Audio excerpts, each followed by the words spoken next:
क्या पढ़ रहे हैं हम लोग? Greatest binomial coefficient. ठीक है, सबसे पहले पढ़ रहे बच्चों हम लोग ग्रेटेस्ट बाइनोमियल कोएफिशिएंट। ठीक है, जैसे मान लीजिए मेरे पास है 1 प्लस एक्स का पावर n। क्या है मेरे पास? 1 प्लस एक्स का पावर n। तो यहां पे मैं क्या लिखूंगा? nc0 plus nc1x nc2x² nc3x³ ऐसे करते तक ncnx का पावर n। तो कोफिशिएंट क्या होता है बच्चों? कोफिशिएंट वो होता है जो x के साथ लिखा जाता है। इस चीज को क्या बोलते हैं हम लोग? ये जो चीज है इसको क्या बोलेंगे? कोफिशिएंट, है ना। तो कोफिशिएंट क्या क्या दिख रहा है? nc0 और क्या दिख रहा है? nc1 nc2। These are all, इसको क्या बुलाते हैं हम लोग? Binomial coefficient. कोई इशू? इसी को हम क्या बोलते हैं? Binomial coefficient. अब ग्रेटेस्ट कौन होगा बच्चों? nc0 बड़ा होता है कि nc1 बड़ा होता है? nc1। nc2 बड़ा होता है कि nc1 बड़ा होता है ना। तो होता क्या है कि धीरे धीरे ना, जैसे ये nc0 है, nc1 है, nc2 है, ऐसे करते ncr रहेगा, फिर वापस ncr+1 रहेगा, ऐसे करते करते ncn रहेगा। तो धीरे धीरे वैल्यू बढ़ती है, फिर इसके बाद वैल्यू वापस घटना शुरू होती है। क्यों? ये और ये सेम होता है। ncn की वैल्यू और nc0 की n की वैल्यू और nc0 की वैल्यू सेम होती है। nc1 और ncn-1 की वैल्यू सेम होती है। तो जो ग्रेटेस्ट बाइनोमियल कोफिशिएंट होता है वो कौन सा होता है? Middle term. Greatest binomial coefficient कौन सा रहता है? Middle term. ठीक, तो क्या लिखेंगे? ग्रेटेस्ट बाइनोमियल कोफिशिएंट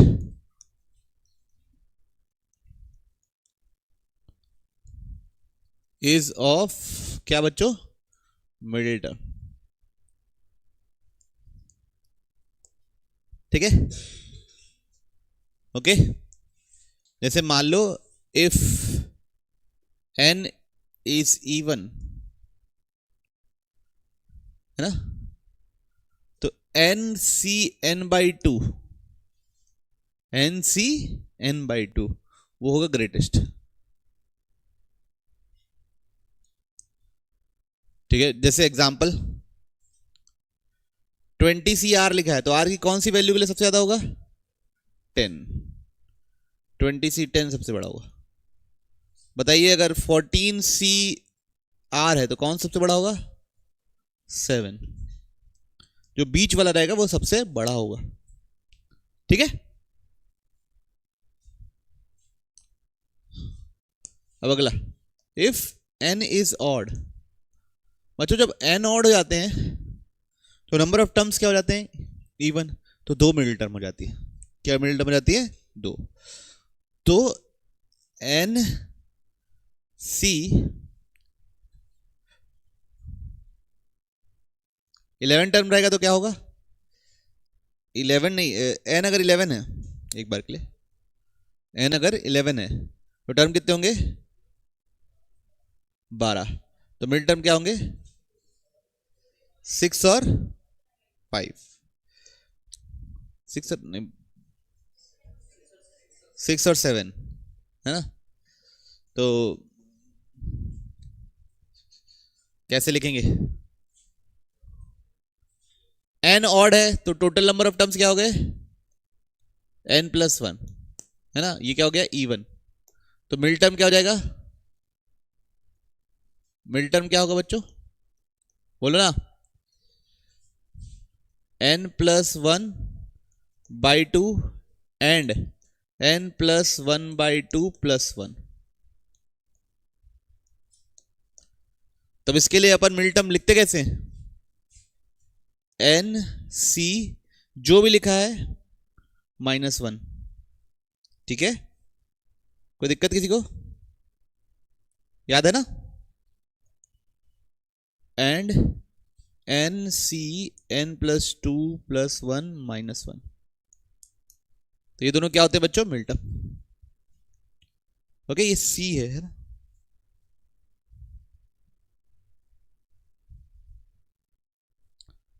ओके, तो कौन कौन से मिलटर्म हुए? N C N minus one by two and n C n plus one by two. किसी को तकलीफ? किसी को शिकायत? नहीं? सच्ची? पक्का?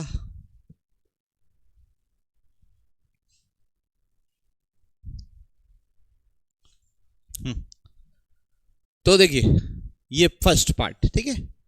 हमको सब में मैक्सिमम एंड मिनिमम वैल्यू पता करनी है। 24 सी आर, तो सबसे पहले मैक्सिमम वैल्यू, मैक्सिमम क्या होगा बच्चों? 24 सी 12, एग्जैक्ट जो बीच में रहता है वो क्या होगा? मैक्सिमम। मिनिमम क्या होगा बच्चों? 24 सी 0 या 24 सी 24, दोनों एक ही चीज होती है। ओके, सुन में आया? सेकेंड 35 सी आर, तो मैक्सिमम वैल्यू क्या होगी?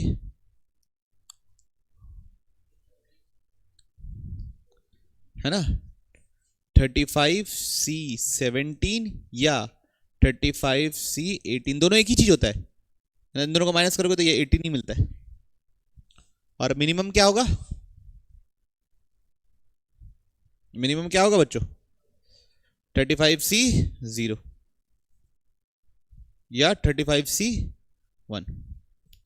किसी डाउट? 35 सी 1 नहीं, 35 सी 35। ओके, किसी को डाउट? नहीं। फिर third r C 10, minimum value क्या होगी बच्चों? मिनिमम 10 सी 10, मिनिमम वैल्यू क्या होगी? 10 सी 10। किसी को दिक्कत तो नहीं? 10 सी 10 मिनिमम होगी, इसमें कोई बात तो नहीं। मैक्सिमम वैल्यू क्या होगी? किसको किसको लगता है 20 सी 10 मैक्सिमम होगी? है 20 सी 10 बड़ा होगा कि 30 सी 10 बड़ा होगा? 30 सी 10 बड़ा होगा ना? 30 सी 10 बड़ा होगा कि 40 सी 10 बड़ा होगा? 40 में से 10 चुनने के ज्यादा तरीके होंगे कि 20 में से 10 चुनने के ज्यादा तरीके होंगे? ऑब्वियसली बात है, 40 में से 10। तो आर जितना भी बढ़ा दूं तो वैल्यू बढ़ती जाएगी, इसलिए maximum value is not defined. Same इसमें भी बच्चों, है ना? है ना? Okay,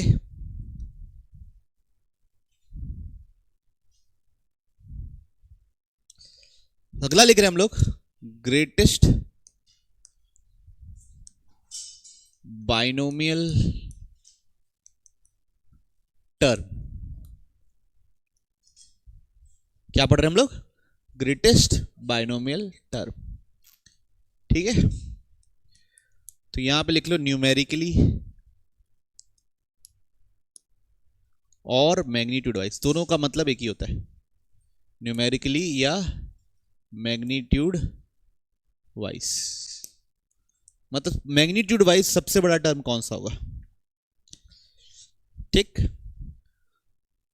okay. मात्रा में जैसे मैंने लिख दिया 1 प्लस एक्स का पावर n, तो क्या लिखोगे? N C 0 n C 1 x n C 2 x square, है ना? एन सी 3 एक्स क्यूब, यहाँ पे कहीं एन सी आर एक्स का पावर आर होगा, ऐसे करके n C N minus one x का power n minus one, N C n x का पावर एन, ये इसका एक्सपेंशन होगा। एग्री कर रही पब्लिक? तो होगा क्या बच्चों कि यहां पे ग्रेटेस्ट और मैग्नीट्यूड वाइज डिपेंड कर जाएगा एक्स पे भी। एक्स की वैल्यू क्या है ना? कि एक्स की वैल्यू अगर मान लो 2 हुई तो यहां वाले बड़े वाले टर्म शायद बड़े हो जाए या कोई बीच वाला टर्म बड़ा हो जाए। बात समझ रहे हो आप इस चीज को? एक्स की वैल्यू 3 हो तो एक्स पे डिपेंड हो जाएगा कि ग्रेटेस्ट टर्म कौन होगा, ओवरऑल ग्रेटेस्ट टर्म कौन होगा। इस बार ये नहीं है कि कोफिशिएंट कौन सा ग्रेटेस्ट होगा, इस बार ओवरऑल टर्म कौन सा ग्रेटेस्ट होगा। ये वाला टर्म, बीच वाला कोई सा टर्म ग्रेटेस्ट हो सकता है कि दोनों का कॉम्बिनेशन, इधर एक्स का पावर का मल्टीप्लीकेशन कॉम्बिनेशन और इधर कोफिशिएंट के मल्टीप्लीकेशन कॉम्बिनेशन, दोनों का मल्टीप्लीकेशन शायद बड़ा हो जाए, क्या पता वहां पे दोनों का मल्टीप्लीकेशन कंपैरेटिवली छोटा हो जाए। तो एक्स पर डिपेंड करेगा ना, एक्स वन से छोटा है, एक्स वन से बड़ा है, एक्स पॉजिटिव है, एक्स नेगेटिव है, सब चीजों पर डिपेंड करेगा कि नहीं करेगा। ठीक है, तो इसको निकालने का तरीका ये होता है कि हम ये चेक करते हैं कि कहां तक मेरी वैल्यू बढ़ रही है। क्या चेक करते हैं? कहां तक मेरी वैल्यू बढ़ रही है। जैसे मतलब NC0 और NC1 इंटू एक्स में कौन बड़ा है, फिर इन दोनों में कौन बड़ा है, फिर इन दोनों में कौन बड़ा है, फिर इन दोनों में कौन बड़ा है। तो ये पाया जाता है कि वैल्यू धीरे धीरे धीरे धीरे पहले बढ़ती है, फिर एक जगह पीक करती है और फिर वैल्यू धीरे धीरे धीरे धीरे घटती है। ओके, क्या देखा जाता है? वैल्यू धीरे धीरे धीरे पहले क्या होती है? इंक्रीज,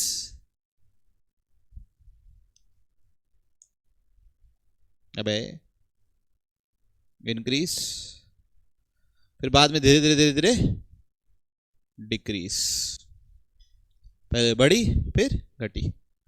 ओके, किसी को इशू नहीं? देखिए, तो उसको कैसे कैलकुलेट करते हैं? हम ये सोचते हैं कि कब तक find r for which this inequality satisfy. अब इनइक्वालिटी क्या है वो मैं लिख रहा हूं।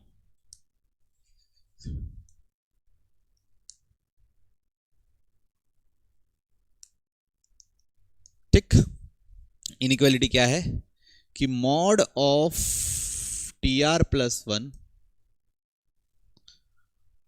Is greater than equal to mod of TR। मतलब अगला टर्म पिछले टर्म से कब तक बड़ा हो रहा है, कौन से आर तक अगला टर्म पिछले टर्म से बड़ा है। क्लैरिटी है? इस इनइक्वालिटी को सॉल्व करके जो आर का रिलेशन लिखते हैं वही हमारा कंडीशन रहता है, ऐसा आर पता करना जहां पे ये इनइक्वालिटी सेटिस्फाई हो। ठीक, देखो कैसे।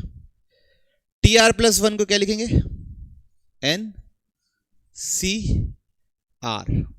एक्स का पावर R लिखेंगे।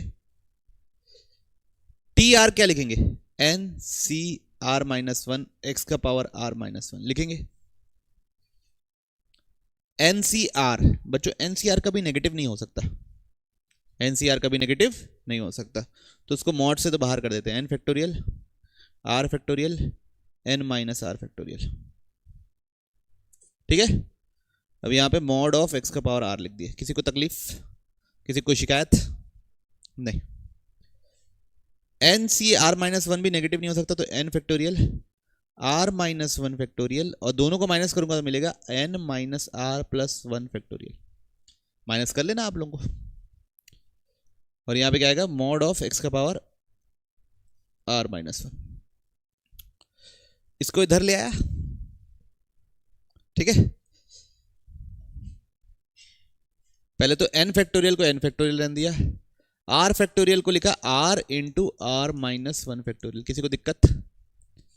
n माइनस R फैक्टोरियल को मैंने वैसे ही रहने दिया, किसी को कोई दिक्कत नहीं। फिर मैंने क्या बोला कि मॉड ऑफ एक्स का power R divide by x का पावर R माइनस 1, ऐसे लिख देंगे। समझ में आया? Clarities? Greater than equal to n factorial, यहां क्या है? डिनोमिनेटर में R माइनस 1 फैक्टोरियल, और इसको कैसे लिखूंगा? n minus R minus 1 into n minus R factorial. आता है लिखना? प्रॉपर्टी पता है ना, फैक्टोरियल में पढ़ते हैं बच्चों। n minus R plus 1 factorial, n minus R plus 1 into n minus R factorial. तो n फैक्टोरियल से n फैक्टोरियल, R माइनस 1 से R minus 1, n minus R से n माइनस R, ये दोनों डिवाइड होंगे तो क्या बचेगा? ऊपर मॉड एक्स बचेगा, बचेगा नहीं बचेगा? नीचे क्या बचेगा? R, इधर क्या बचेगा?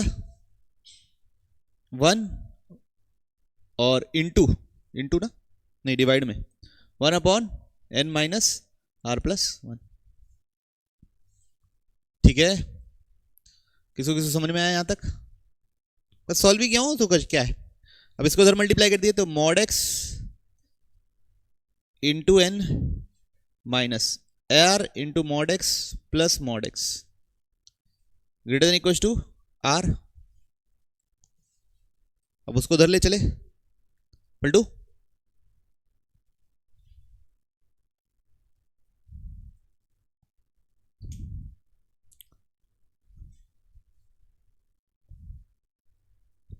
पलटे तो mod x into n plus mod x greater than equal to r plus r into mod x. Clarity है? क्या कॉमन निकला बच्चों यहां पे ऊपर? आर, तो बचा क्या? 1 प्लस मॉड एक्स। यहां क्या कॉमन निकला बच्चों? मॉड एक्स, तो बचा क्या? 1 प्लस एन। तो ये उधर जा क्या हो गया? डिवाइड, तो 1 plus n mod x 1 plus mod x. अब बच्चों नीचे से भी मॉड एक्स कॉमन ले लिया तो are less than equal to N plus 1 upon, नीचे से मॉड एक्स कॉमन लूंगा तो याद है क्या बनेगा? 1 बाई मॉड एक्स प्लस 1, और ऊपर नीचे वाला मॉड एक्स क्या हो जाएगा? कैंसिल। समझ रहे हो बात को? ये मॉड एक्स ऊपर है, नीचे से भी मैंने मॉड एक्स कॉमन ले लिया तो बचा क्या? 1 by mod x plus 1। Mod x क्या हो गया? कैंसिल। तो ये कंडीशन आपको आप याद रख सकते हैं तो याद रखिए, डिराइव कर सकते हैं तो तुरंत डिराइव कीजिए, लेकिन 99% आपको याद करना पड़ेगा। R should be less than equal to N plus 1 upon 1 plus 1 upon mod x. मतलब आर जब तक इस वैल्यू से छोटा है तब तक वाली इनइक्वालिटी सेटिस्फाई कर रहा है। मान लो ऐसा आ गया, r less than equal to 7.2 आ गया, इसको सबको सॉल्व किया 7.2 आ गया, तो ये इनइक्वालिटी कहां तक सेटिस्फाई करेगा? कौन कौन सेटिस्फाई करेगा? आर 0 से लेके 7 तक। ठीक है, तो आर 7 के लिए लिखोगे तो क्या लिखोगे? आर यहां 7 डाल दिए तो क्या लिखोगे? T8 greater than T7। तो मैग्नीट्यूड वाइज सबसे बड़ा कौन होगा? आ रही बात समझ में? नहीं समझ में? और अगर आर तुम्हारा ये आ गया, r less than equal to मान लो 6 आ गया, लेस देन इक्वल टू, तो कहां से कहां तक सेटिस्फाई होगा? 0 से लेके 6 तक। तो यहां पे बच्चों इक्वलिटी का साइन होल्ड हो जाएगा जब 6 लिखोगे तब। जब क्या लिखोगे? 6 लिखोगे तो R7 मैग्नीट्यूड बाई T7 और T6 क्या होगा? दोनों सेम होगा। यहां पे 7.2 था, 7.2 था तो 7.2 कभी अटेन नहीं हुआ, आखिरी तक 7 आया। क्या आया? R लेस देन 7.2 है तो 7 लेस देन 7.2 आ रहा है। तो यहां पे लेस देन लग रहा है ना, इक्वल टू थोड़ी ना यूज हो रहा है, यहां लेस देन यूज हो रहा है, तो यहां पे भी क्या यूज होगा? लेस। यहां पे देखिए एग्जैक्ट इक्वल टू 6 है, मतलब यहां पे इक्वल, जब 6 यूज करूंगा तो इक्वल का साइन यूज होगा, तब यहां पे 6 यूज करूंगा तो क्या यूज होगा? इक्वल का साइन। समझ में आया डिफरेंस? पक्का? तो अब आपको बच्चों बिना देखे इसको डिराइव करना है, करिए। कैसे डिराइव करना है? बिना देखे। Find numerically greatest terms in the expansion of, किस क्या लिखा हुआ है? 3 माइनस 5x का power 15 when x equals to 1/5। Numerically greatest term. ठीक, पहली बात तो न्यूमेरिकली मतलब मैग्नीट्यूड वाइज, न्यूमेरिकली मतलब मैग्नीट्यूड वाइज। ठीक, अब जो फॉर्मूला पढ़े हैं वो किसके लिए है? 1 प्लस एक्स के लिए। क्या यहां 1 है? नहीं, तो 3 का पावर 15 कॉमन ले लीजिए। क्या कॉमन ले लीजिए? 3 का पावर 15, तो क्या बचेगा? 1 प्लस 5/3x का पावर 15। कोई इश्यू? बोलिए। नहीं ना? नहीं। अब ये जो पिछले जगह, जो पिछले बार जो हमारे पास x था उसकी जगह अब क्या लिखा हुआ है ना? तो 1 प्लस ऐसे लिख लो ब्रैकेट के अंदर 5x/3 15, ठीक है, इंटू 3 का पावर 15। अब इनइक्वालिटी का फॉर्मूला लगाना है। क्या है formula? R less than equals to n plus 1 upon 1 plus 1 by mod x. X या क्या डालूंगा बच्चों? -5x by 3। किसी को समझ में आई बात? ठीक है, अब सोचिए, सबसे पहले एक एक करके चीजें डालनी है। n की जगह क्या डालेंगे बच्चों? 15। n की जगह क्या डालेंगे? 15। 1 plus 1 by 5 minus 5 by 3। X की जगह क्या डालेंगे? 1 बाई 5। तो ये दोनों क्या हो गया? कैंसिल। तो अब देखिए क्या बनेगा? r less than equal to, ऊपर 16, नीचे क्या बना? 1 प्लस, ऊपर जाकर क्या बन जाएगा ये? Mod of -3। What is mod of -3 बच्चा लोग? +3। तो r less than equal to क्या आ गया? 16/4। That is r less than equal to 4।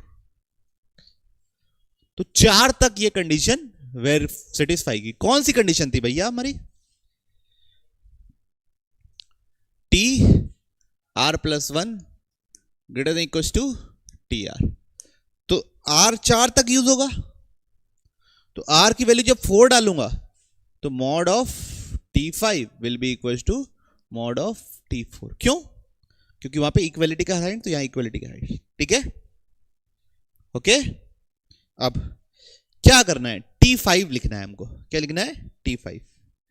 किस एक्सपेंशन का? 3 माइनस 5x का पावर कितना है बच्चों? 15 है ना। इसका t5 लिखना है। कैसे लिखेंगे? 15c4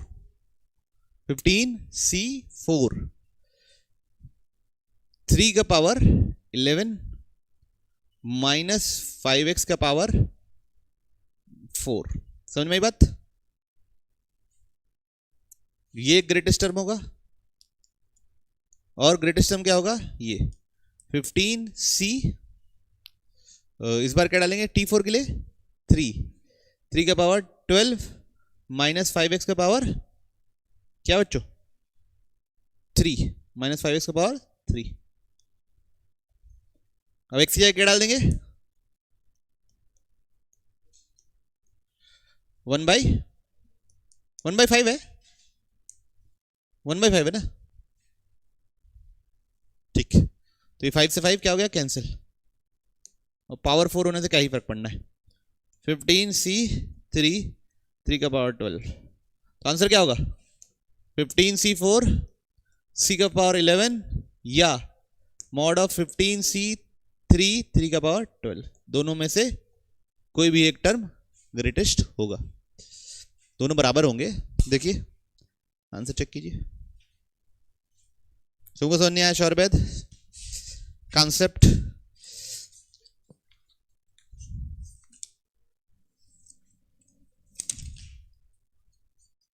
B5 का फर्स्ट। अब 15 निकाला है बच्चा। 15c3 निकालिए, कितना आ रहा है? 3। क्या है आंसर?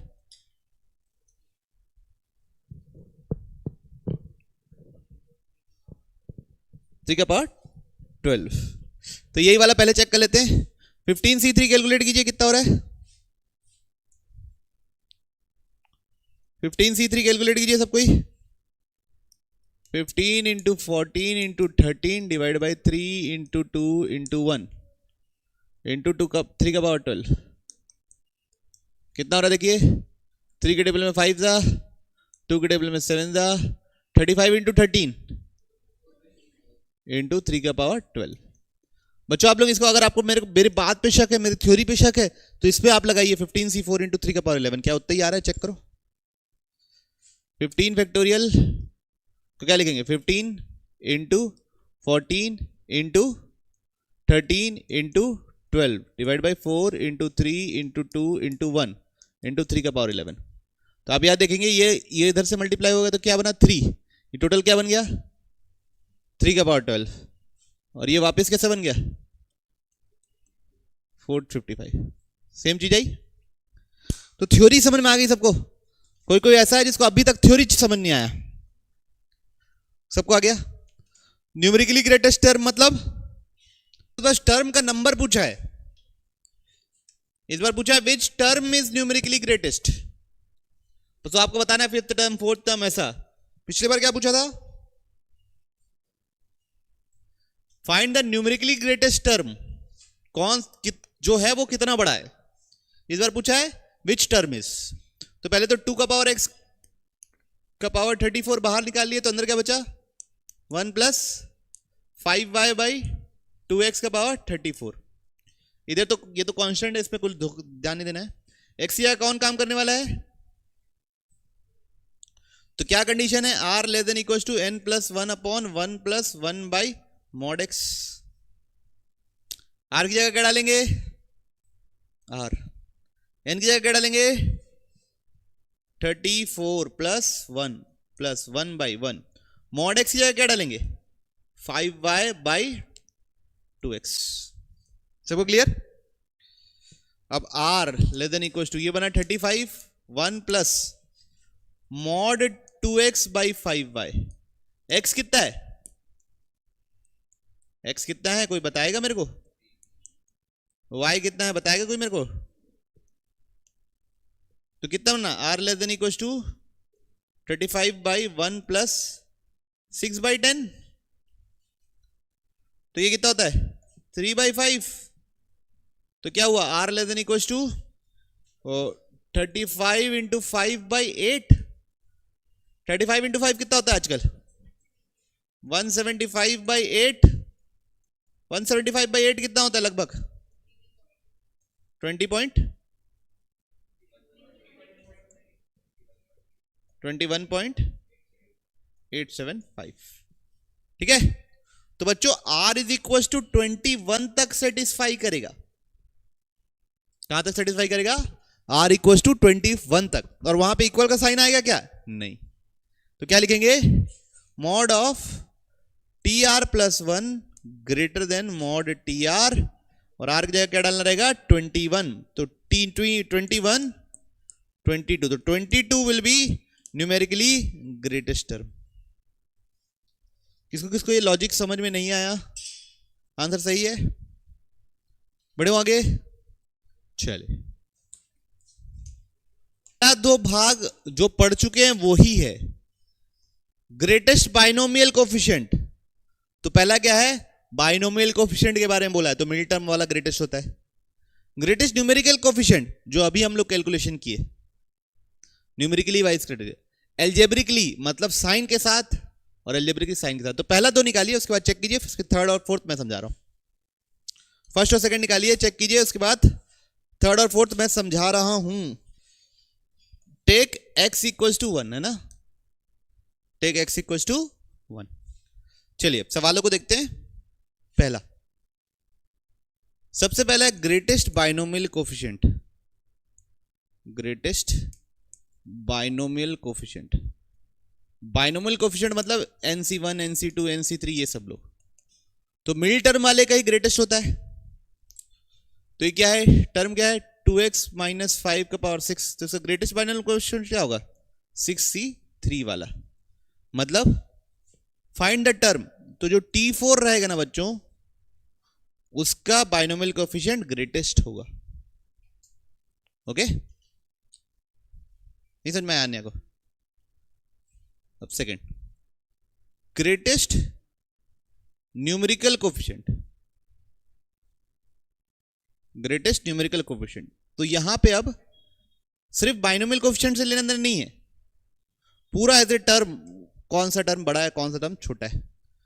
तो पहले 2x क्या लिखा हुआ है 2x माइनस 5 का होल पावर 6, मेरा स्टैंडर्ड फॉर्म है क्या ये, नहीं, तो 2x कॉमन ले लिया, 2x का पावर 6 बाहर निकल गया, तो 1 माइनस 5 बाई 2x का पावर 6। ठीक, अब यहां पे क्या फॉर्मूला है r less than equal to n plus 1 1 plus 1 by mod x। r n की जगह क्या डालेंगे 6 plus 1 1 plus 1 by mod x की जगह क्या डालेंगे बच्चों माइनस 5 बाई 2x। ठीक है, तो ये ऊपर चले जाएगा, क्या बनेगा बच्चों are less than equal to 7 और ये बन जाएगा 1 plus mod 2x/5 minus sign गायब हो गया। एक्स क्या डालना है 1, एक्स क्या यूज करना है 1, तो are less than equal to 7/1 plus 2/5 तो कितना हो रहा है बच्चों are less than equal to 7 into 5/7 तो are less than equal to क्या आया 5 इक्वल टू आया। मतलब अब दो टर्म न्यूमेरिकली ग्रेटेस्ट हो सकते हैं। हमारा क्या कंडीशन है T R plus 1 greater than equal to T R, तो मैं आर 5 तक यूज कर सकता हूं। इसका मतलब T6 और T5 दोनों ही बराबर होंगे और न्यूमेरिकली ग्रेटेस्ट होंगे।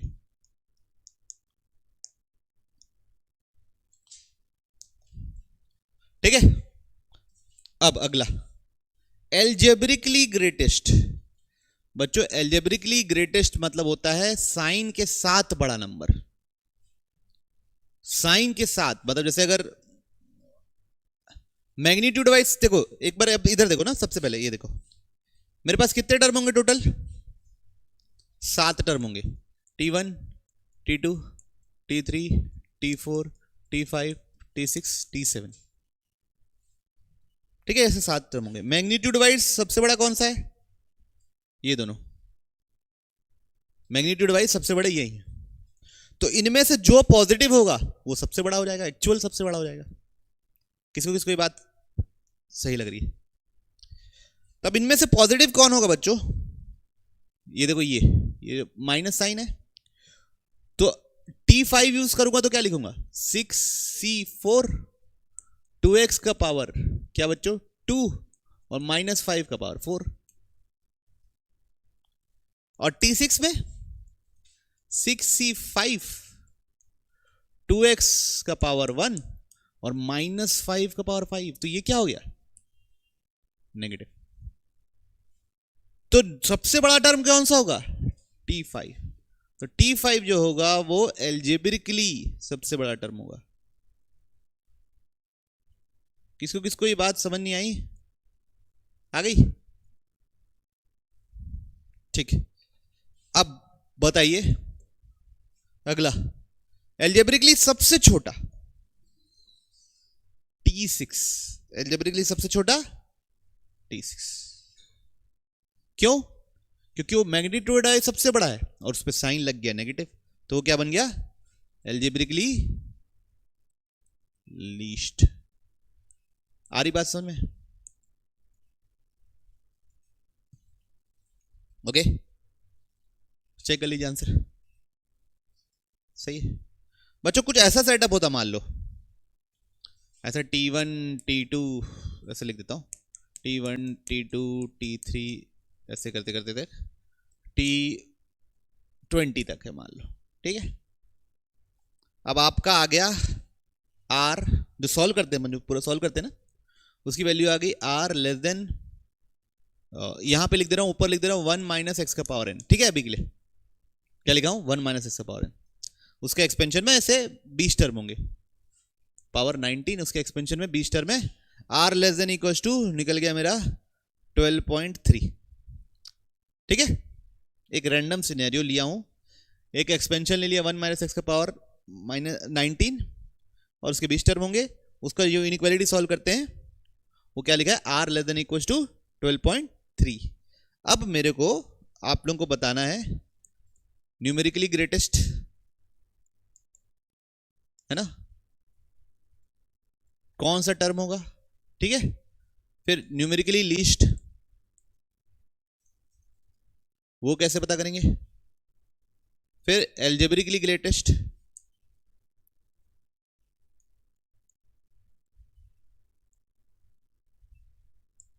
और एल्जेब्रिकली लीस्ट। ठीक है, एक R इसके लिए first part, second part R less than equal to 12 के लिए, third part R less than equal to 11.2 के लिए। चलिए कीजिए, ये 3 पार्ट के लिए करना है अपने को सॉल्व। ठीक, करिए, बताइए मेरे को सोच के क्या होगा कैसा होगा। बस टर्म का नाम बताना है, कौन सबसे बड़ा होगा कौन सबसे 12.3। मतलब ये R12 वाला लास्ट सेटिस्फाई करेगा इसको, तो मतलब मॉड ऑफ T13 किससे बड़ा होगा, मॉड ऑफ T12 से बड़ा होगा। ठीक है, तो न्यूमेरिकली ग्रेटेस्ट कौन होगा, T13, एक ही आदमी होगा न्यूमेरिकली ग्रेटेस्ट, T13, बराबर नहीं होंगे। ठीक, फिर सेकंड न्यूमेरिकली लीस्ट। ठीक, अब न्यूमेरिकली लीस्ट कौन होगा ये पहचानना एक आर्ट है, एक कला है। बच्चों T1 से शुरू हो रहा है, T13 पे पीक कर रहा है, फिर T20 पे खत्म हो रहा है, मान रहे हो ना। तो यहां पे ऐसे बढ़ा फिर ऐसे कम हुआ, तो या तो ये टर्म या तो ये टर्म, दोनों में से कोई एक टर्म क्या होगा, न्यूमेरिकली लीस्ट। दोनों बराबर होंगे ऐसा बिल्कुल नहीं है, तो हम लोग T1/T20 निकालेंगे। क्या निकालेंगे, T1/T20। अगर T1/T20 ग्रेटर देन 1 आ गया तो T20 लीस्ट टर्म होगा, और अगर T1/T20 लेस देन 1 आ गया तो T1 लीस्ट टर्म होगा। ओके, उस सूरत हाल में क्या करना पड़ता है, डिवाइड करना पड़ता है और चेक करना रहता है। ओके, दोनों टर्म बराबर नहीं है, कोफिशिएंट होते सिर्फ तो बराबर हो जाते, एक NC0 एक NC19C0 एक 19C19, लेकिन यहां पे क्या पूछा है, टर्म, तो टर्म बराबर हो जरूरी नहीं है, एक्स पे भी डिपेंड करता है। ओके, फिर अगला एल्जेब्रिकली ग्रेटेस्ट, तो हमारा क्या है बच्चों, एक्सपेंशन क्या है 1 - x⁻19। कौन सी वैल्यू सबसे ग्रेटेस्ट के लिए, कौन सा टर्म सबसे ग्रेटेस्ट था, मैग्नीट्यूड वाइज 13, तो वहां पे तो 19C12 यूज होगा, तो पॉजिटिव साइन आएगा नेगेटिव साइन आएगा, पॉजिटिव साइन आएगा, तो ये क्या हो जाएगा, ग्रेटेस्ट। तो T13 एल्जेब्रिकली भी ग्रेटेस्ट रहेगा। किसको किसको समझ में आई बात, तो एल्जेब्रिकली लीस्ट कौन होगा,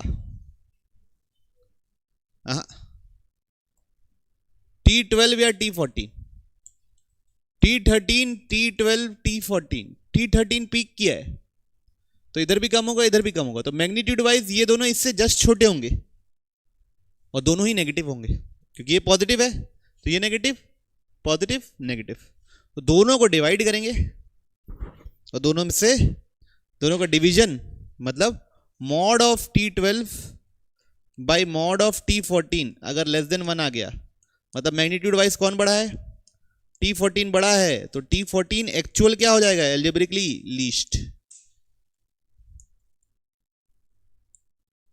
कॉन्सेप्ट समझ में आ रहा। और अगर उल्टा हो गया, क्या हो गया उल्टा, इफ देन,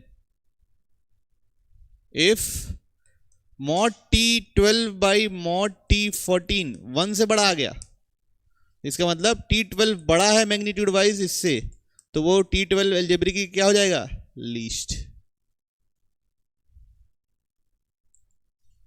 ओके, क्लैरिटीज पक्का।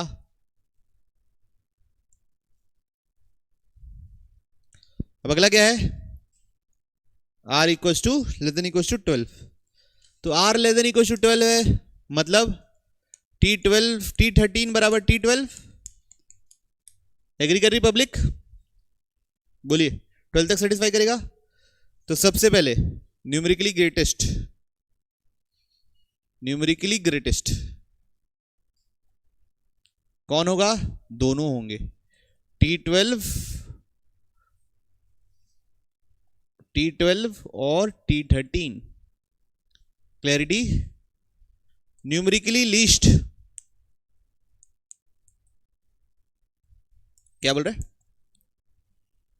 न्यूमेरिकली लिस्ट T1 या T20, दोनों को डिवाइड करो, दोनों का अगर मैग्नीट्यूड 1 से छोटा आया तो मतलब T1 छोटा है T20 से, मतलब T1 क्या है, लीस्ट, या अगर ये बड़ा है 1 से तो मतलब T1 किससे बड़ा होगा, T20 से, तो T20 क्या होगा, लीस्ट। Okay, clarity. अब एल्जेब्रिकली ग्रेटेस्ट, भैया कोई चेंज ही नहीं आएगा। एल्जेब्रिकली ग्रेटेस्ट में T13 और T12 में पॉजिटिव कौन होगा, तो T13 एल्जेब्रिकली ग्रेटेस्ट हो जाएगा, और एल्जेब्रिकली लीस्ट कौन हो जाएगा, T12। क्यों, मैग्नीट्यूड वाइज सबसे बड़ा है, लेकिन उसके सामने क्या है, नेगेटिव साइन। समझ में आ रहा है सबको, पक्का। लास्ट पार्ट क्या बोला था, R less than equals to 11.2, तो यहां पे कहां तक चलेगा, T12 11 तक चलेगा ना, ग्रेटर देन T11, यहां पे 11 R इक्वल्स टू 11 तक चलेगा। 11 में इक्वल का साइन है क्या, तो यहां इक्वल का साइन डलेगा क्या, नहीं। समझ में आ रहा है बात। तो न्यूमेरिकली ग्रेटेस्ट कौन है, जोर से बोलिए, T12, numerically greatest T12। Numerically least same वही है ना, वही सब कहानी, क्या क्या डिवाइड करो, T1 बाई T20, अगर ये लेस देन 1 आ गया तो T1 लीस्ट है, और अगर ये ग्रेटर देन 1 आ गया तो T20 लीस्ट है। ओके, चलिए अगला, एल्जेब्रिकली ग्रेटेस्ट, सोच के जवाब देगा कोई, और एल्जेब्रिकली लीस्ट। चलो मैं एल्जेब्रिकली लीस्ट की जवाब दे देता हूं, वो है T12, है ना। T12 सबसे एल्जेब्रिकली लीस्ट होगा, क्यों, नेगेटिव साइन है, मैग्नीट्यूड सबसे बड़ा है, और ये क्या एल्जेब्रिक मैग्नीट्यूड सबसे बड़ा है और नेगेटिव साइन है, तो सबसे छोटा हो गया। ग्रेटेस्ट कौन होगा, T11 या T13, दोनों में मैग्नीट्यूड वाइज जो भी बड़ा हो, जैसे ये लिख दिया, अगर ऐसा लिखा हूं तो T11 बड़ा, तो मतलब T11 ग्रेटेस्ट हो जाएगा, ठीक है। और उल्टा किए तो T13 ग्रेटेस्ट हो जाएगा। सबको समझ में आई, पक्का, कॉन्सेप्ट क्लियर है, हाँ ना, बोलिए। तो अब आपको क्या करना है बच्चों, बच्चों एक एक प्रॉपर्टी अब हम याद करेंगे, हेडिंग डालेंगे सुंदर सुंदर प्रॉपर्टीज ऑफ बाइनोमियल कोफिशिएंट्स। क्या डाल रहे हैं बच्चों, प्रॉपर्टीज ऑफ बाइनोमियल कोफिशिएंट, एक एक करके सुंदर सुंदर बढ़िया से पढ़ेंगे, बहुत अच्छा लगेगा आप लोगों को। ये प्रॉपर्टी जो मैं 6, 7, 8 प्रॉपर्टी बताऊंगा वो एकदम कंठस्थ होनी चाहिए, एकदम रटी होनी चाहिए, साए साए उसको लगाना आना चाहिए, तो उसके बाद आपका जीवन बेहद आसान होने वाला है। पहली property, NCR is defined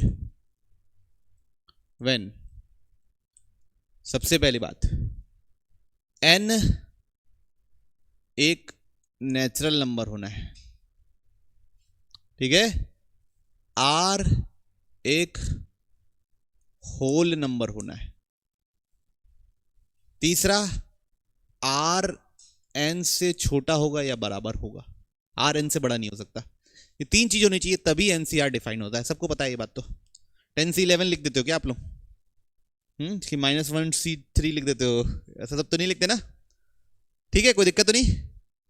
n natural number होना चाहिए, R होल नंबर होना चाहिए, 0 से भी चलेगा, और ये R n से छोटा या बराबर होना चाहिए।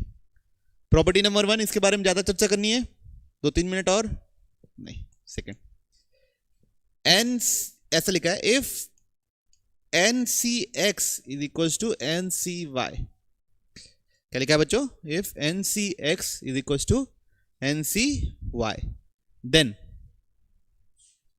2 बातें हो सकती है बच्चों। कितनी बातें हो सकती हैं, 2 बातें। x बराबर y हो सकता है, x और y बराबर हो जाए, या x प्लस y का सम n हो जाए, मतलब y क्या हो जाए, n माइनस एक्स हो जाए, क्योंकि एन सी एन और N C N minus X एक ही बराबर होता है। तो ये दो बातें हो सकती है, इस पर चर्चा करना है नहीं। प्रॉपर्टी नंबर थर्ड, किसको किसको अभी तक समझ में आ रहा है? प्रॉपर्टी नंबर थर्ड है एन सी आर को मैं लिख सकता हूं n into N minus one into N minus two, ऐसे कर करके ऊपर कितने टर्म्स? R terms. कितने टर्म्स? R terms. और नीचे R into R minus one R minus two, ऐसे करते करते वन। जो मैं सिखाया हूं आप लोगों को पहले भी सिखा चुका हूं। जैसे अगर 5c3 निकालना है आपको तो 5c2 लिख दो, ऊपर दो टर्म लिखो नीचे भी दो टर्म लिखो। कैलकुलेट करना सीखे ना? जैसे 11c3 लिखना है तो कैसे लिखते हैं? 11 into 10 into 9 divide by 3 into 2 into 1 लिखते हैं। सिखाया हूं ये चीज? बताओ 12c7 लिखना है तो क्या क्या करते हैं? सबसे पहले 12c5 लिखते हैं सबसे पहले, फिर ऊपर 5 टर्म और फिर नीचे भी कितने टर्म? 5 टर्म। किसको किसको समझ नहीं आ रही ये बात? कोई है यहां पे? तो तीन प्रॉपर्टी समझ में आई। पहली प्रॉपर्टी क्या है? एनसीआर कब डिफाइन होता है? डोमेन निकालने का काम आती है बच्चों। आगे चल के इसका भी डोमेन निकालते हैं हम लोग। फिर दूसरा property number 4, property number NCR plus NCR minus one is equal to n plus one C R. Very very important, very very easy. क्या ध्यान रखना है? ऊपर दोनों का क्या सेम रहता है? n सेम रहता है। ऊपर दोनों का क्या सेम रहता है? n। और नीचे r में कितने का डिफरेंस रहता है? एक का। तो N C are plus N C are minus one is equal to N plus one C R. Proof देखें पहले, फिर अप्लाई, फिर दो चार अप्लाई कर लें। पहले आप बोलिए, एग्जाम्पल देख लेते हैं पहले। चलिए 11c8 प्लस 11c7 कितना होगा सोचिए? 12c8। ठीक है, और एग्जाम्पल, ठीक है 35c12 प्लस 35c13 क्या होगा सोचिए? अब इस बार r माइनस वन ये है, r ये है, तो c13 ऊपर। ठीक, एक और एग्जांपल देखते हैं चलिए आप लोगों के लिए। 48c11 plus 2 into 48c12 plus 48c13। तो 48c11 प्लस इसको लिख देंगे 48c12 प्लस 48c12। किसी को समझ में आया? Plus 48c13। अब इन दोनों में लगेगा, ये r माइनस वन है, ये r है, तो 49c12। इन दोनों में लगेगा, ये r माइनस वन है, ये r है, फिर इन दोनों में फिर लगेगा 15c13। आ रही बात समझ में? कैसे, क्या है प्रॉपर्टी? क्या है प्रॉपर्टी? फिर से बोलो। NCR plus NCR minus one is equal to N plus one C R. Proof करें? प्रूफ करना तो जरूरी है, प्रूफ करना तो अनिवार्य है। प्रूफ करने से क्या है कि कभी कभी थोड़ा बहुत भूले भी रहे हो ना, तो आपको याद आ जाएगा तुरंत कि हाँ भाई। कहां से शुरू करें? एलएचएस से, आरएचएस से? ऑब्वियस सी बात है, एलएचएस से ही शुरू करेंगे। N C are plus N C are minus one, N factorial are factorial N minus are factorial, N factorial are minus one factorial. अब इन दोनों को माइनस करूंगा तो N minus are plus one factorial आएगा। आता ना माइनस करना सबको? माइनस माइनस प्लस हो जाएगा अंदर वाला। अब दोनों का एलसीएम क्या होगा बताइए? R factorial are minus one factorial में कौन बड़ा रहता है? R factorial. N minus are factorial और n minus are plus one factorial में कौन बड़ा रहता है? N minus are plus one factorial. किसको किसको समझ में ये बात? अब ऊपर इधर क्या मल्टीप्लाई हुआ? इधर किसकी कमी थी बच्चों? इन दोनों में बड़ा कौन था? ये बड़ा था और ये छोटा था, तो इसमें किसकी कमी थी? आर की। तो यहां पे क्या मल्टीप्लाई होगा? आर। इन दोनों में इधर इधर कौन छोटा था, इधर कौन छोटा था? अरे गलत मल्टीप्लाई करवा दिया आप लोग मेरे से। ये आर फैक्टोरियल बड़ा है, ये आदमी छोटा है, तो इधर क्या मल्टीप्लाई होगा? n minus are plus one. और यहां क्या मल्टीप्लाई होगा? R factorial. आर फैक्टोरियल नहीं, आर मल्टीप्लाई होगा। क्लियर सबको? ऊपर से क्या कॉमन है बच्चों? n फैक्टोरियल कॉमन ले लिया, अंदर क्या बचेगा? n minus are plus one plus R, ये दोनों कट गया, नीचे क्या है? आर। इसको ऐसे लिख सकता हूं, n plus one minus R. ऊपर क्या बन गया बच्चा? n factorial n plus one upon R factorial n plus one minus are factorial. तो क्या बन रहा है बच्चों? ऊपर n plus one factorial upon R factorial, और नीचे n plus one minus R. क्या है ये? n plus one C R. तो क्या प्रॉपर्टी है बच्चों? N C are plus N C are plus one. हाँ, आर प्लस वन भी चल जाएगा, N plus one C are plus one. N C are minus one is equal to N plus one C R. जो भी बड़ा are रहेगा वो नीचे, और एन एक से आगे बढ़ जाता है। क्लैरिटी? तो बच्चों ये वाली जो प्रॉपर्टी थी उसमें ऊपर सब में क्या कांस्टेंट था? एन। जो अगली वाली पढ़ेंगे उसमें नीचे का आर कांस्टेंट रहेगा। प्रॉपर्टी नंबर 5, ये भी मैंने आप लोगों को बताया था, याद करो। के सी के प्लस वन सी के प्लस के प्लस टू सी के। मैंने परमुटेशन कॉम्बिनेशन में बोला था रट लो, यहां से लेके कहां तक? एन सी के। इसका क्या याद किए थे? एन प्लस वन सी के प्लस वन। याद किए थे? सच्ची बोलिए। तो इस बार क्या सेम है? पिछले बार क्या सेम था? एन सेम था, आर का एक एक का डिफरेंस था, ये याद रखना मन में बार बार। इस बार क्या सेम है? आर सेम है सबका, नीचे का के सेम है, ऊपर का एन एक एक से बढ़ रहा है। तो जैसे एग्जांपल लगा के पहले सीख लेते हैं, फिर प्रूव कर देंगे। ठीक है? सबसे पहले 2c2 plus 3c2 plus dot dot dash 19c2, क्या होगा आंसर? 20c3। और देखते हैं 5c5 6c5 7c5, ऐसे करते करते तक 14c5, क्या होगा इसका आंसर? 15c6। अच्छा चलो ठीक है, अगला एग्जांपल देखिए। 7c6 8c6 9c6, ऐसे करते करते तक 18c6। बच्चों यहां पे कुछ कमी है, किसकी कमी है? 6c6 की कमी है, वहीं से चालू होना चाहिए। तो c6 क्या करने वाले हम लोग? ऐड करेंगे। ऐड किए तो क्या भी करना पड़ेगा? सबट्रैक्ट। इन सब का सम कितना होगा? 19c7। और ये कितना होगा? अरे बात समझ में? पक्का? चलिए अगला देखिए।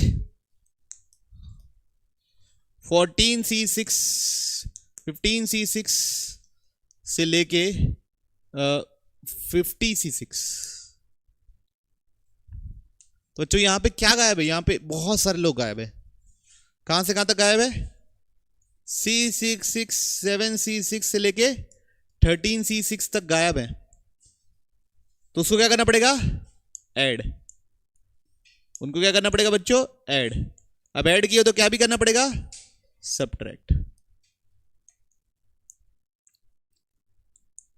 तो ये क्या होता है बच्चों पूरा? 51c7। ये क्या होता है बच्चों? 14c7। दोबारा इसमें प्रॉपर्टी लग गई, C6 से लेकर 40 से। आ रही बात समझ में? पक्का? प्रॉपर्टी सबको समझ में आई? प्रूफ देखें? हाँ ना तो बोलो, नहीं देखना चाह रहे क्या? प्रूफ। अब बताइए प्रूफ कहां से शुरू होगा? एलएचएस से कि आरएचएस से? एलएचएस से शुरू होगा, आरएचएस से कैसे शुरू कर दोगे? ठीक है, सही बात नहीं है? तो के सी के प्लस वन सी के प्लस के प्लस टू सी के, ऐसे करते करते एन सी के। ठीक? के सी की वैल्यू क्या होती है? के सी के की वैल्यू क्या होती है? 1। तो के सी के 1 होता है, तो कोई अगर के प्लस वन सी के प्लस वन लिख दिया तो उसकी क्या बुराई है? गलत कर दिया क्या? कुछ जुर्म कर दिया क्या? नहीं ना। अब इधर देखो, ये दोनों का वो क्या हो गया? एन सेम है। आर में कितने का डिफरेंस है? एक का। कौन सी प्रॉपर्टी लगेगी? N C are plus N C are minus one. क्या होता है? एन प्लस वन, तो सबसे पहले क्या होगा? के प्लस टू। सी इन दोनों में से जो भी बड़ा आर है। आई बात समझ में? अब लग गई है लड़ी बच्चों, अब लग गई है लड़ी। इधर देखिए, ऊपर का ये सेम है एन, डिफरेंस कितने का है? एक का। तो पहले तो एन प्लस वन और दोनों में से बड़ा जो भी है के प्लस वन। फिर अगला क्या था? इसके बाजू में क्या रहेगा? के प्लस थ्री सी के, है ना? तो यहां पे क्या रहेगा अगला? फिर के प्लस थ्री सी के। तो फिर दोनों को ऐड करूंगा तो क्या बनेगा? के प्लस फोर सी के प्लस वन। ऐसे बढ़ता जाएगा और यहां तक पहुंचेगा। तो याद रखिए, नीचे का तो के प्लस वन के प्लस वन के प्लस वन में ही बन रहा है, तो आखिरी में भी नीचे क्या बनेगा? के प्लस वन। और हमेशा पिछले से एक ज्यादा बढ़ता है, तो एन से एक बढ़ाओगे तो क्या बनेगा? आ रही बात समझ में? कैसे आया? Clears? 6, property number 6, N C are upon N C are minus one.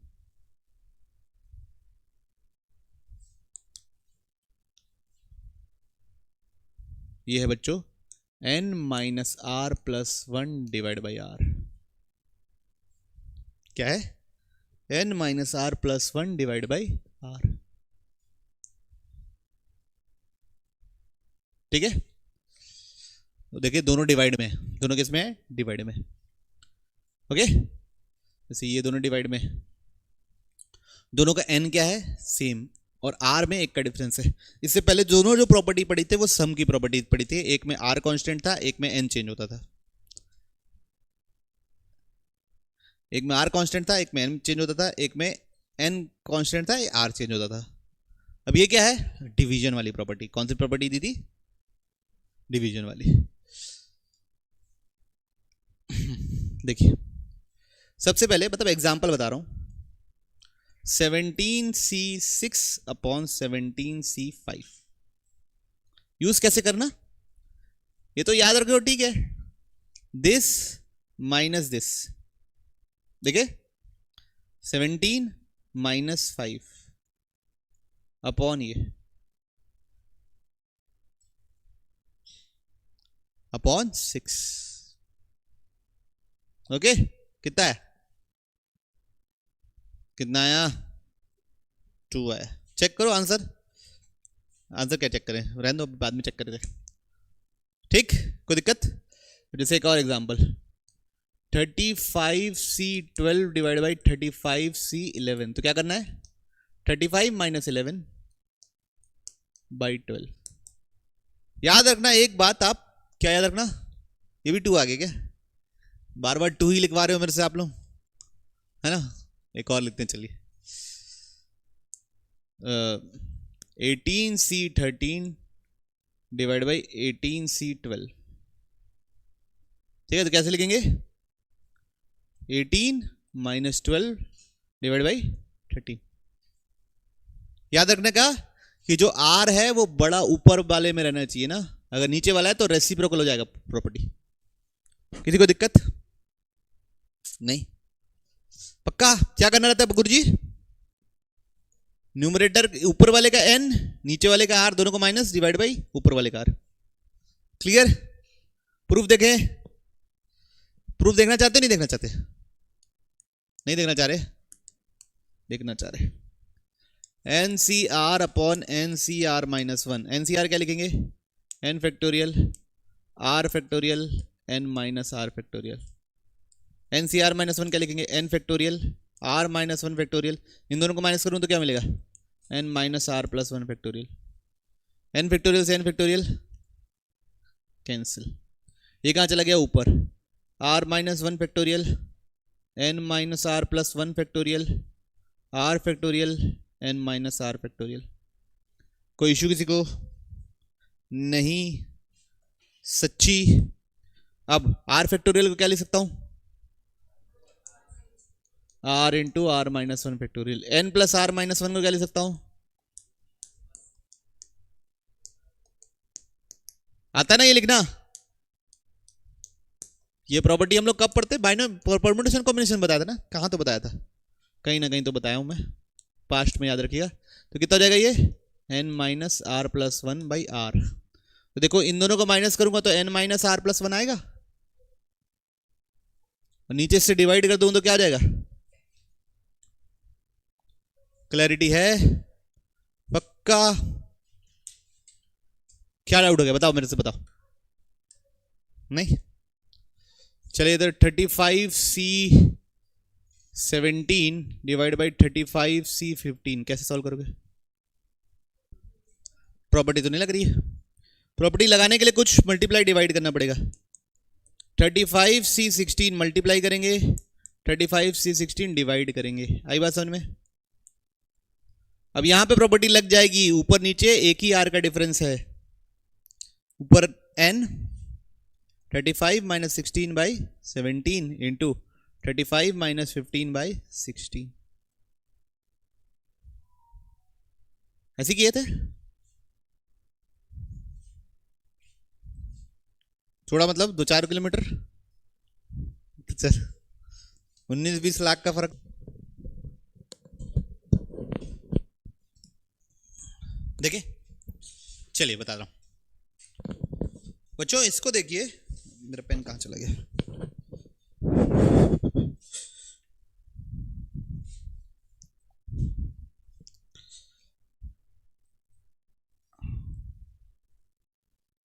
NC0 पहले ब्रैकेट में से कॉमन ले लिया तो बचा गया 1 प्लस NC1 बाई NC0, ठीक।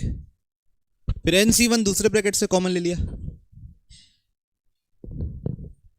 दूसरा क्या बचा 1 प्लस NC2 बाई NC1। तीसरा ब्रैकेट होता तो वहां से NC3 कॉमन लेता, NC2 कॉमन लेता तो क्या बनता 1 प्लस NC3 बाई NC2। ऐसे करते करते लास्ट वाले से क्या कॉमन लेता, NCn माइनस वन कॉमन लेता, तो अंदर क्या बचता 1 plus NCn by NCn minus one, ठीक है। अब ये सब जो NC0 है, NC1 है, NC2 है इंटू NCn माइनस वन है, इन सबको एक साथ कर दिया, और ये जो ब्रैकेट के अंदर थे उनको एक साथ कर दिया। किसी को इशू बोलिए अगर इशू है तो, नहीं।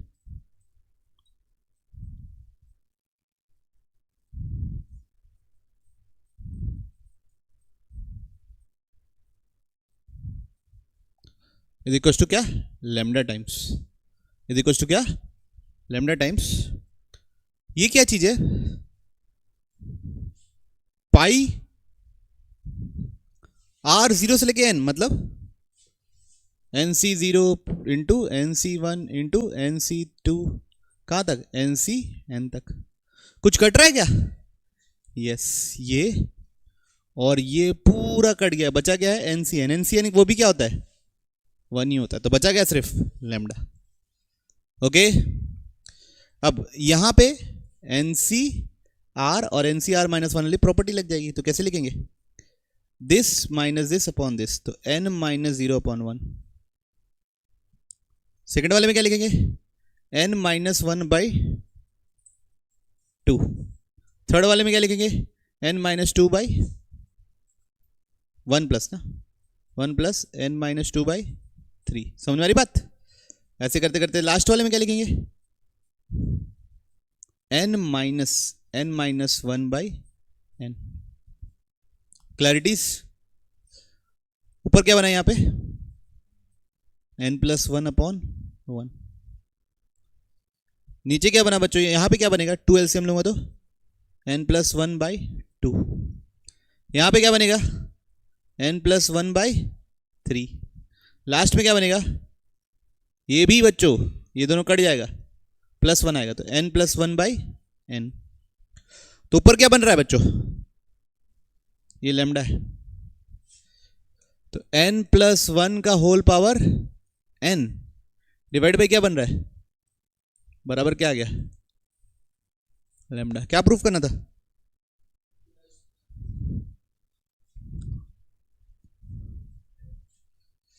टोटल कितने ब्रैकेट होंगे, एक सेकंड रुको ना भाई, टोटल कितने ब्रैकेट है, n ब्रैकेट ही है ना, तो नीचे तो n ही आएगा, n ही आएगा ना, n ब्रैकेट है तो n ही आएंगे, n प्लस 1 क्यों आएगा,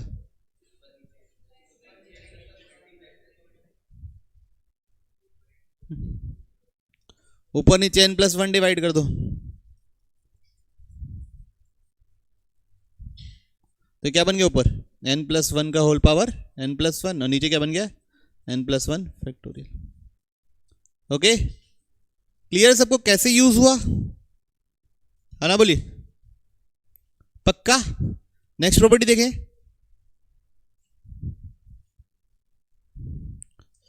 प्रॉपर्टी नंबर बताओ 7, प्रॉपर्टी नंबर 7। ये प्रॉपर्टी बहुत इंपॉर्टेंट है बच्चों, R into N C R.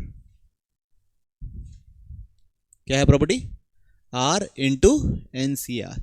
ये होता है बच्चों n minus 1 C are minus 1, n into N minus 1 C are minus 1। R into N C R किसके बराबर है, n into n minus 1 C are minus 1। ठीक, अब देखिए दिस प्रॉपर्टी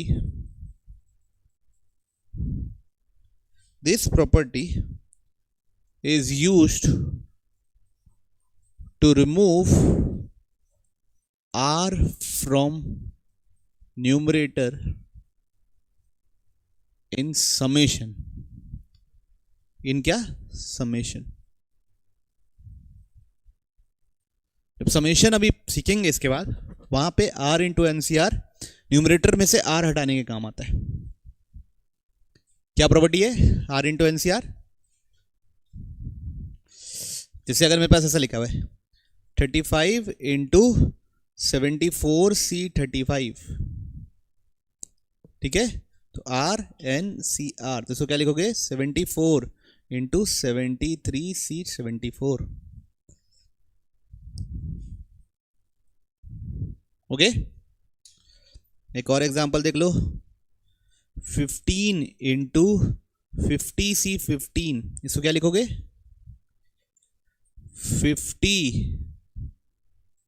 50 इंटू क्या लिखेंगे बच्चों 49 सी 14, क्या लिखने वाले हैं 49 सी 14।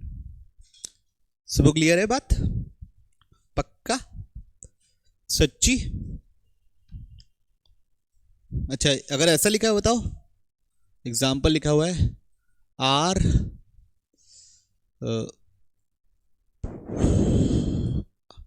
Are square into N C R लिखा है, आप कैसे लगाएंगे इसमें, तो ऐसे लिखेंगे R into R plus 1 minus R, लिख सकता हूं इसको, लिख सकता हूं, कोई रोकेगा मेरे को, इंटू ये तो ऐसा R into R minus 1 minus plus R, ये चलेगा है ना, इंटू क्या एन सी आर, अभी अंदर चला गया, तो R into R minus 1 N C are plus R N C R. ठीक है, R into N C are क्या होता है N minus 1 C are minus 1।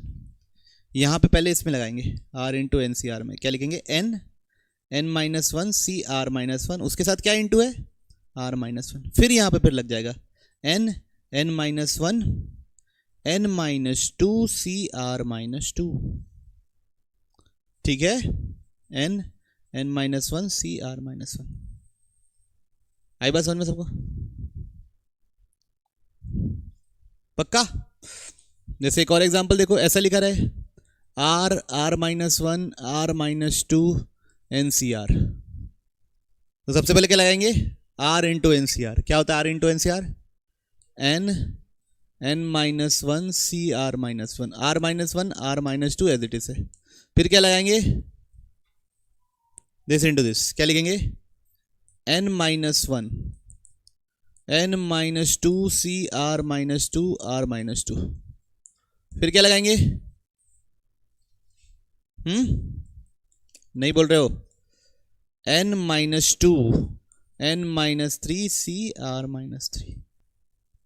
Clear है कैसे लगा रहे हैं, अप्लाई कर रहे हैं? तो R इंटू NCR क्या होता है, N minus one N into N minus one CR minus one.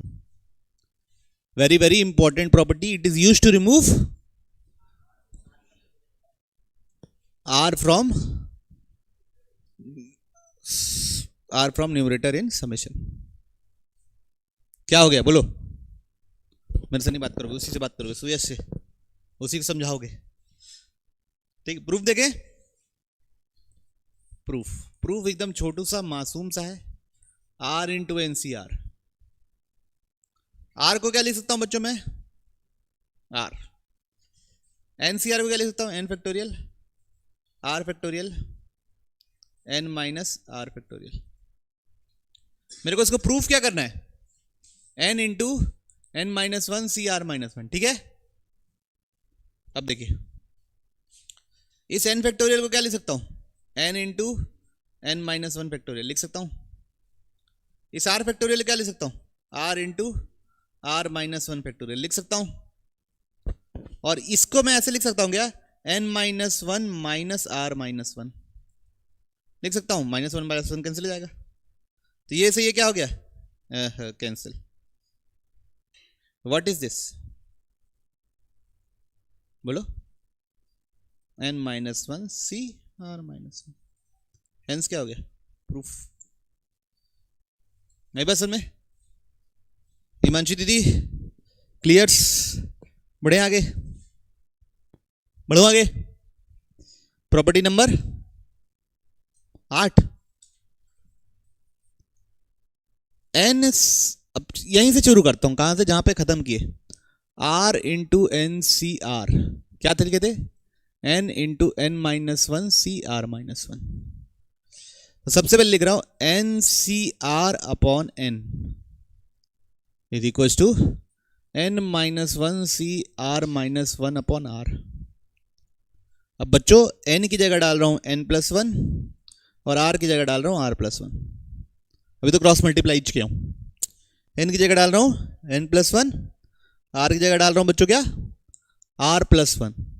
N की जगह N प्लस वन, R की जगह R प्लस वन, तो क्या डालेगा, N plus one CR plus one upon N plus one, यहाँ हो जाएगा NCR upon R plus one. तो क्या प्रॉपर्टी है, NCR upon R plus one is equal to S plus one CR plus one upon N plus one. ठीक है बच्चों, तो पिछली प्रॉपर्टी जो थी वो R न्यूमरेटर से हटाने के लिए रहती थी, ये प्रॉपर्टी किसके लिए यूज होगी, this is used to remove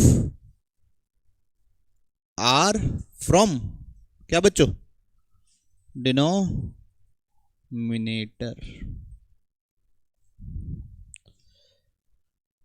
this is used to remove R from denominator. जैसे कैसे, एग्जाम्पल एक दो लिख देता हूं, 35C7 अपॉन 8 लिखा हुआ है, तो इसको लिख सकता हूं 36 by R plus N plus one 36 है ना। जैसे ये यूज नहीं होगा, ऐसे लगाने के लिए यूज नहीं होगा, वो वहीं पे यूज होगा, कहां पे, NCR upon R plus one, क्या यूज होगा, N plus one CR plus one upon N plus one, वहीं पे यूज होगा। जो लास्ट दो प्रॉपर्टी वो खुले सूखे में यूज नहीं होगी, है ना। तो भैया कितनी प्रॉपर्टी हुई हमारे पास, 8। पहली प्रॉपर्टी, NCR कब डिफाइन होता है, जब N नेचुरल नंबर हो, R होल नंबर हो और R less than equal to N हो, N मतलब स्मॉल n। फिर सेकंड प्रॉपर्टी क्या थी, NCX अगर NCY के बराबर है तो क्या हो सकता है, x बराबर y होगा या x प्लस वाई किसके बराबर होगा, n के बराबर होगा। ये थर्ड प्रॉपर्टी किसके बराबर थी कि एन सी आर को हम लिख सकते हैं n n minus one n minus two ऐसे r terms divide by r factorial. यहां से ये पता चलता है कि r consecutive terms is always divisible by r factorial. क्या पता चलता है, r consecutive terms is always divisible by r factorial. फिर अगला है बच्चों प्रॉपर्टी नंबर 4। अब सम वाली दो प्रॉपर्टी पढ़े थे हम लोग, N C are plus N C are minus one, N same R एक का difference, N plus one C R. फिर हम लोग पढ़े के सी के प्लस के प्लस वन सी के प्लस टू सी के, कहाँ तक, एन सी के। इस बार आर कांस्टेंट है, पिछली बार एन कांस्टेंट था, इस बार आर कांस्टेंट है, तो क्या है इसका प्रॉपर्टी, एन प्लस वन सी के प्लस वन। फिर हम लोग एक डिवाइड वाली प्रॉपर्टी पढ़े, N C are upon N C are minus one, N same रहता था उसका, तो क्या प्रॉपर्टी थी वो, N minus are plus one upon R, this minus this upon this. फिर हम लोग पढ़े कौन सी प्रॉपर्टी, सातवीं property, R into N C R वो होता था N into N minus one C are minus one. और आठवीं प्रॉपर्टी पढ़े R N C are upon are plus one, ये होता है n plus one C are plus one upon n plus one. ये टोटल कितनी प्रॉपर्टी है बच्चों हमारे पास, 8 प्रॉपर्टी। ये आपको कंठस्थ होनी चाहिए, कैसी होनी चाहिए, कंठस्थ। तो मैं आप लोगों को देता हूं पूरे 4 मिनट, देखिए, फिर 4 मिनट बाद मैं आप लोगों से पूछूंगा प्रॉपर्टी, आपको याद होनी चाहिए और उसका प्रूफ भी आना चाहिए, ठीक। Summation of series involving binomial coefficient. But तो this is our last topic इस चैप्टर का, summation of series involving binomial coefficient, ठीक है। हम लोगों ने क्या क्या देख लिया, बाइनोमियल एक्सपेंशन कैसे लिखते हैं, कोफिशिएंट किसी का कैसे पहचानते हैं, जनरल टर्म क्या लिखते हैं, मिड टर्म क्या होता है, फिर ग्रेटेस्ट टर्म देख लिए, लीस्ट टर्म देख लिए, एप्लीकेशन देख लिए डिवीजन में, अप्रॉक्सीमेशन में, लास्ट 2 डिजिट, लास्ट 3 डिजिट्स में, सीरीज इन्वॉल्विंग बाइनोमियल कोफिशिएंट। और एक दो चीज़ और देखेंगे, छोटी मोटी चीज़, मिसलेनियस आइटम्स। तो अगले क्लास में ये